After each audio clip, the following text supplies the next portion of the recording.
What is the GBS and what is it used for?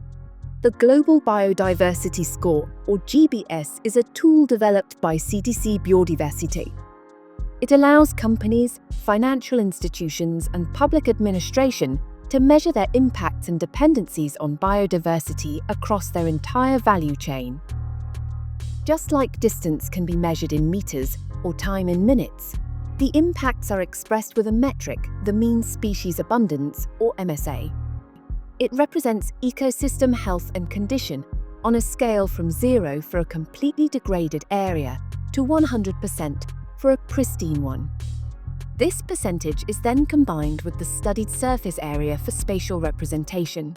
For instance, if we convert 10 square kilometers of undisturbed pasture with a MSA of 100% into extensive cattle farming with a MS of 70%, this equates to a loss of 30% of MSA over 10 square kilometers.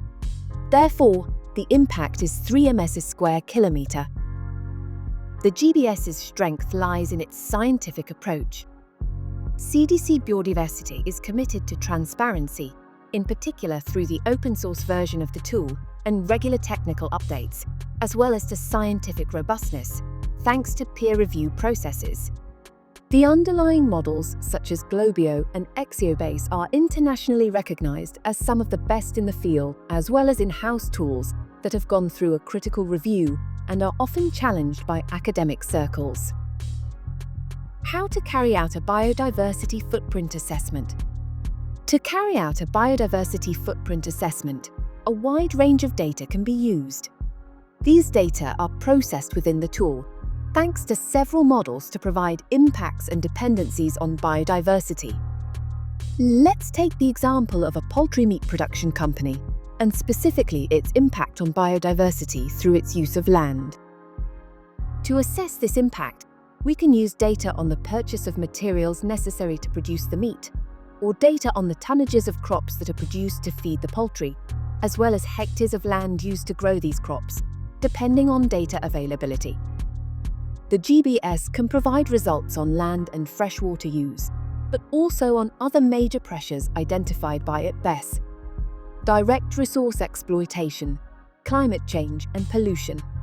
These results are broken down by scope 1, 2, and 3 as for climate, type of material such as wood or minerals, and type of ecosystem, terrestrial and freshwater biodiversity. 2 scores of dependencies on biodiversity are also determined, an average score and a critical score more precise on ecosystem services on which the organization relies. A key point is that the GBS allows to consider the temporality of the impacts, that is, if they occurred in the past or are currently ongoing during the assessed period. To what purpose?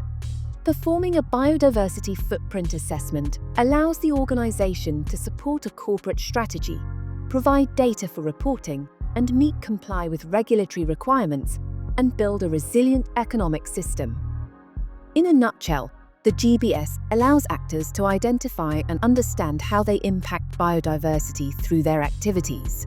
It also helps them to define action plans to reduce their negative impacts, increase their positive impacts on nature, and set targets to implement alignment strategies with global environmental objectives.